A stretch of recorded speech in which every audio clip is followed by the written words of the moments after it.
Hello friends, ఇంట్లోనే చాలా తక్కువ టైంలో చాలా సులభంగా కరకరలాడే మురుకులు ఎలా తయారు చేయాలో చూద్దాం రండి. వీడియో నచ్చితే లైక్ చేయండి, ఛానల్ని సబ్స్క్రైబ్ చేసుకోండి.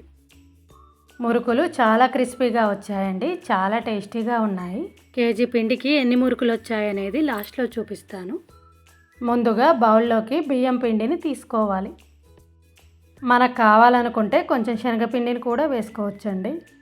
ముందుగా చిటికెడు పసుపు వేసుకోవాలి. మనం తీసుకున్న బియ్యం పిండికి సరిపోయేలా ఉప్పు కారాన్ని వేసుకోవాలి. 1 టీ స్పూన్ వాము, 1 టీ స్పూన్ జీలకర్ర, 3 టీ స్పూన్స్ నువ్వులు తీసుకున్నానండి. జీలకర్ర పౌడర్ని కూడా వేసుకోవచ్చు. ఇప్పుడు 3 టీ స్పూన్స్ వేడి నూనె లేదా వెన్నెను వేసి కలపాలి. ఇప్పుడు కొద్ది కొద్దిగా వాటర్ని వేసుకుంటూ పిండిని కలుపుకోవాలి. వేడి నీళ్ళైనా వేసుకోవచ్చండి, నేను మామూలు నార్మల్ వాటర్నే వేస్తున్నాను. వాటర్ ఒకేసారి వేసుకోకుండా కొద్ది కొద్దిగా వేసుకుంటూ పిండిని కలుపుకోవాలి.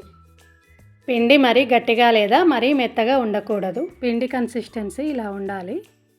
మురుకుల గన్లో స్టార్ షేప్ ప్లేట్ పెట్టి పిండిని నింపాలి. స్టవ్ ఆన్ చేసి కడాయి పెట్టి నూనెని వేడి చేయాలి.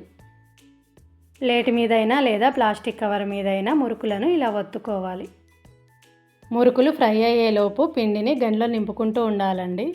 నూనె బాగా వేడయ్యాక మంటను మీడియంలో ఉంచి మురుకులను నెమ్మదిగా నూనెలో వేయాలి. 2 వైపులా గోల్డెన్ బ్రౌన్ వచ్చే వరకు వేయించాలి. మురుకులు బాగా వేగి గోల్డెన్ బ్రౌన్ కలర్ వచ్చాక ఒక చిల్లుల గిన్నెలో లేదా పేపర్ మీద వేసుకోవాలి. పూర్తిగా చల్లారాక ఎయిర్ టైట్ డబ్బాలో నిల్వ చేసుకుంటే చాలా రోజుల వరకు ఫ్రెష్గా ఉంటాయి. వీటిని ఎవరి సహాయం లేకుండా మనం ఒక్కరమే చేసుకోవచ్చండి. కేజీ పిండి చేయడానికి నాకు 1 గంట టైం పట్టింది. పిల్లలకు స్నాక్స్ బాక్స్లోకైనా సాయంత్రం తినడానికైనా బాగుంటాయి.